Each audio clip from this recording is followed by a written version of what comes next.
রাতের 3টা বাজে গিয়া যদি কারো দরজায় নক দাও, তোমাকে বকাবকি করবে, তোমার ডাকে সাড়া দিবে না। কিন্তু আমি আল্লাহর দয়া এত বেশি, আমি সর্বক্ষণ চিন্তা করি, চিন্তা থাকে এই বুঝি আমার বান্দা আমাকে ডাক দিল, আল্লাহ বলে ডাক দিল। এই চিন্তায় মগ্ন থাকি। কেন চিন্তা করি জানো? কারণ তোমরা যখন আমি আল্লাহকে আল্লাহ বলে ডাকো, আমি সাথে সাথে তোমাদের ডাকের সাড়া দিয়ে দেই। বলেন না সুবহানাল্লাহ। আল্লাহ কোরআনের মধ্যে বলেন, ওয়াকালা রাব্বুকুম উদউনি আস্তাজিব লাকুম। তোমাদের রব ঘোষণা দেন, উদউনি, ও বান্দা তুমি আমাকে ডাকো, আস্তাজিব লাকুম, ডাকতে দেরি করবা, আমি আল্লাহ তোমার ডাকের সাড়া, তোমার ডাকের জবাব দিতে দেরি করব না। আর জোরে বলেন না। আল্লাহ তাআলা সূরা বাকারার মধ্যে বলেন, ওয়া ইযা সাআলাকা ইবাদি আন্নী ফাইন্নী করিব উজিবু দাওয়াতাদ দাঈ ইযা দাআন। ও নবী, আপনার কাছে যখন আমার কোন গোলাম এসে জিজ্ঞাসা করবে আমি আল্লাহ কোন অবস্থানে আছি, তাদেরকে জানায়া দেন, ফাইন্নী করিব, আমি আল্লাহ আমার বান্দার, আমার গোলামের অতি নিকটে। বলেন না সুবহানাল্লাহ। আমি আমার বান্দার অনেক কাছে। উজিবু দাওয়াতাদ দাঈ ইযা দাআন, আমার বান্দা যখনই আমাকে ডাকে আমি আল্লাহ দেরি করি না, আমি আল্লাহ আমার বান্দার ডাকের সাড়া, ডাকের জবাব সাথে সাথে দিয়ে দেই। বলেন না সুবহানাল্লাহ। ভালো করে শুনে না ও দুনিয়া, আমার বান্দা না, আমার গোলাম, দুনিয়ার মধ্যে তোমরা বেঁচে আছো এটা আমার দয়া, দুনিয়ার মধ্যে তুমি পানি পান করছো এটা আমার দয়া, দুনিয়ার মধ্যে তুমি খাইতে চাইতেছো, খাইতে পারতেছো, এটা আমি আল্লাহর দয়া। আমি আল্লাহর দয়া না থাকলে তুমি খাইতে পারতা না, আমি আল্লাহর দয়া না থাকলে তুমি পা দিয়ে চলতে পারতা না, আমি আল্লাহর দয়া না থাকলে তুমি চোখ দিয়ে দেখতে পারতা না, আমি আল্লাহর দয়া যদি না থাকতো গুনাহ করার পরেও আমার কোন নেয়ামত তুমি ভোগ করতে পারতা না। কথা বলেন ঠিক কিনা? আল্লাহ বলেন, ওয়ালাউলা ফাদলুল্লাহি আলাইকুম ওয়া রাহমাতুহু লাকুনতুম মিনাল খাসিরিন।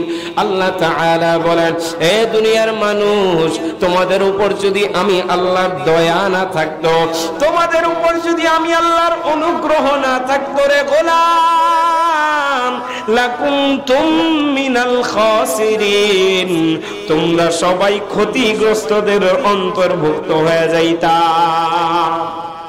সুতরাং আমরা বেঁচে আছি এটা কার দয়া?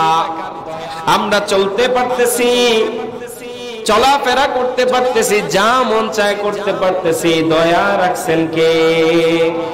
আল্লাহ যদি আমাদের উপর দয়া না রাখতেন, আল্লাহ যদি দুনিয়ার মানুষের উপর দয়া না রাখতেন, কোন কাফের এত নাফরমানি করার পর, আল্লাহর নাফরমানি করার পর, আল্লাহকে অস্বীকার করার পর, নবীর বিরোধিতা করার পর, সে আল্লাহর কোন নিয়ামত ভোগ করতে পারত না। কথা বলেন ঠিক কিনা? আল্লাহ দুনিয়ার মানুষের উপর দয়ার চাদর বিছায় দিয়েছেন, দয়ার চাদর বিছায় দিয়েছেন।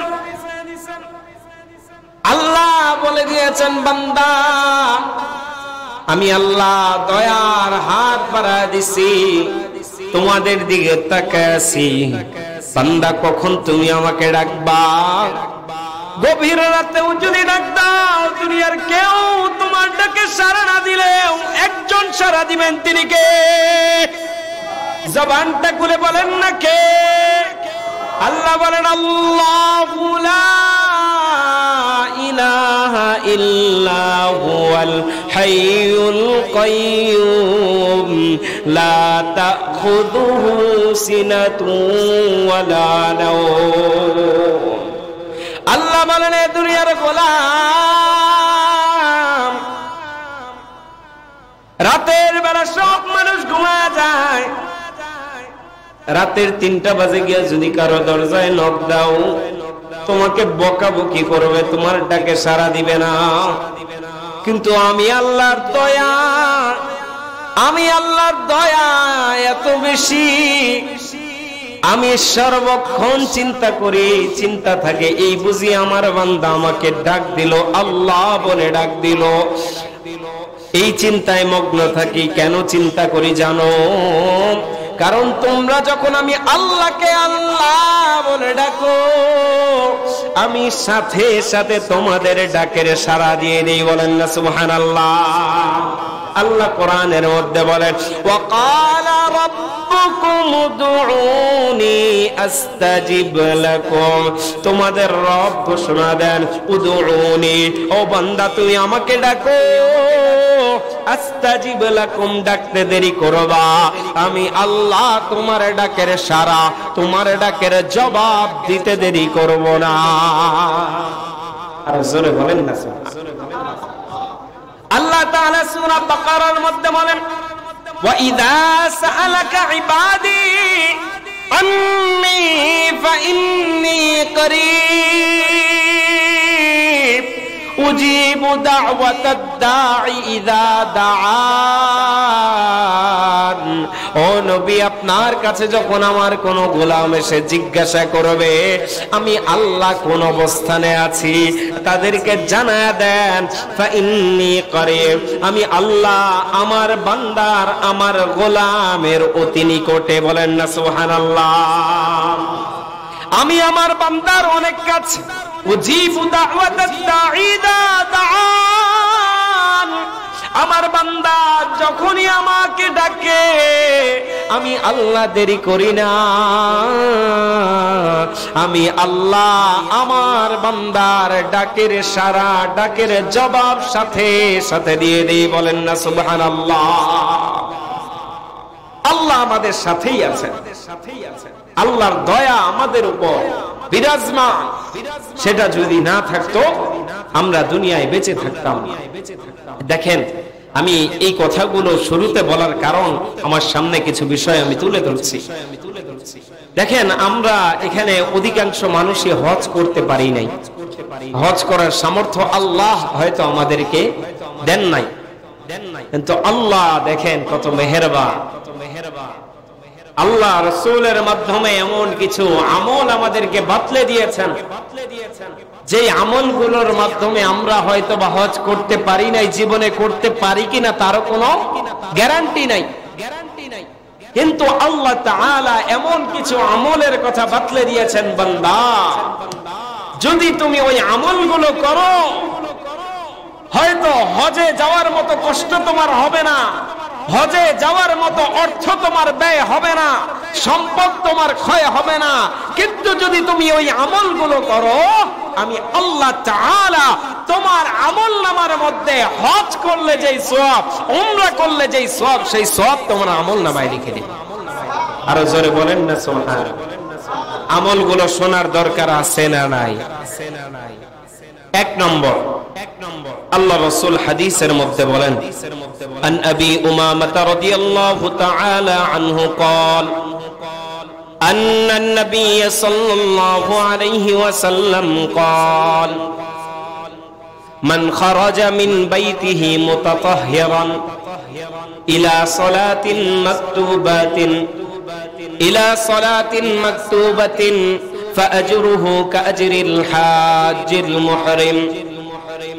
আল্লাহর নবী বলেন, কোন ব্যক্তি যদি পবিত্র অবস্থায় বাসা থেকে সুন্দর করে পবিত্রতা হাসিল করে সুন্দরভাবে পরিচ্ছন্ন পবিত্র হয়ে সে যদি 5 ওয়াক্ত নামাজের উদ্দেশ্যে মসজিদে গমন করে এবং সুন্দরভাবে 5 ওয়াক্ত নামাজ যদি জামাতের সাথে আদায় করে, আল্লাহর নবী জানায় দেন ফাআজরুহু কাআজরিল হাজ্জিল মুহরিম, ওই যে হজের ইহরাম বেঁধে যেই ব্যক্তি কষ্ট করে হজ করে আসলো, ওই ব্যক্তির আমলনামায় যে সওয়াব, যেই ব্যক্তি সুন্দরভাবে পবিত্রতা হাসিল করে নামাজের উদ্দেশ্যে মসজিদে গমন করে সুন্দরভাবে নামাজ আদায় করলো, আমার আল্লাহ তাআলা তার আমলনামায়ও একই সওয়াব দান করবে।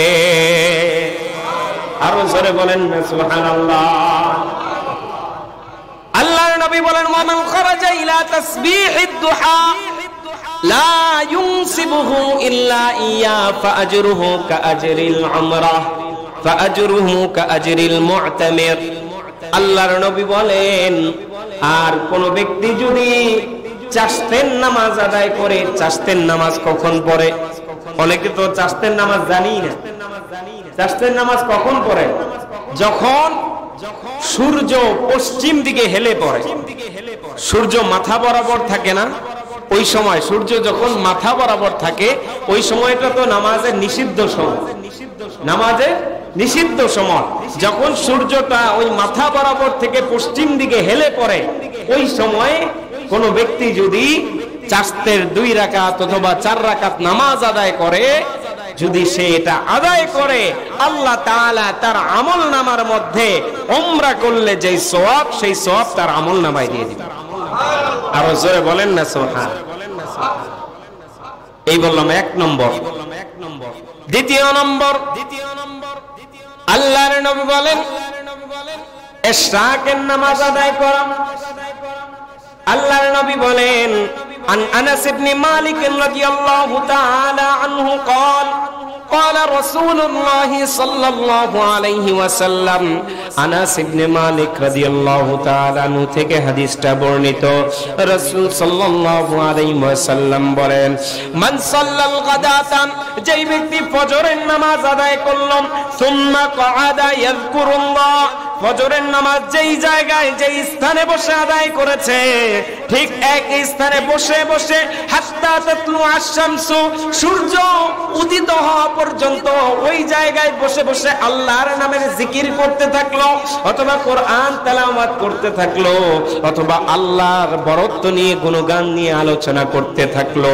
সুম্মা সাল্লা রাকাতাইন, সূর্য উদিত হওয়ার পর ওই ব্যক্তি 2 রাকাত নামাজ আদায় করলো, কানাত লাহু কাআজরি হাজ্জাতিন ওয়া উমরা। আল্লাহর নবী বলেন তার আমলনামার মধ্যে এই যে ফজরের নামাজ আদায় করে সূর্য উদিত হওয়া পর্যন্ত সে আল্লাহর জিকিরে নিজেকে মগ্ন রাখলো, তারপর সূর্য উদিত হওয়ার পর সে 2 রাকাত নামাজ আদায় করলো, এই আমলের মধ্যে থাকার কারণে আল্লাহ তাআলা তার আমলনামায় একটা হজ এবং একটা উমরা করার সওয়াব লিখে দিবে। আরে জোরে বলেন না সুবহানাল্লাহ। আমার আল্লাহ দয়াবান, আল্লাহর মতো মেহেরবান আর কেউ আছে? নাই। 3 নম্বর, হযরত আব্বাস রাদিয়াল্লাহু তাআলা আনহু বলেন عن ابن عباس رضي الله تعالى عنهما قال قال رسول الله صلى الله عليه وسلم رسول الله صلى الله عليه وسلم বলেন উমরাতুন ফি রমাদান তাদিলু হাজ্জাতান আও হাজ্জাতান মাঈ। আল্লাহর নবী বলেন কোন ব্যক্তি যদি রমজান মাসে হজ করে, কোন মাসে? রমজান মাসে হজ না উমরা? কোন ব্যক্তি যদি রমজান মাসে উমরা করে, আল্লাহর নবী বলেন হজ করার সামর্থ্য হয়তো বা তার নাই, কিন্তু কোন ব্যক্তি যদি রমজান মাসে উমরা করে, তার আমলনামার মধ্যে হজ করার অথবা আমি নবীর সাথে হজ করার যেই সওয়াব, সেই সওয়াব তার আমলনামার মধ্যে আল্লাহ লিখে দিবে।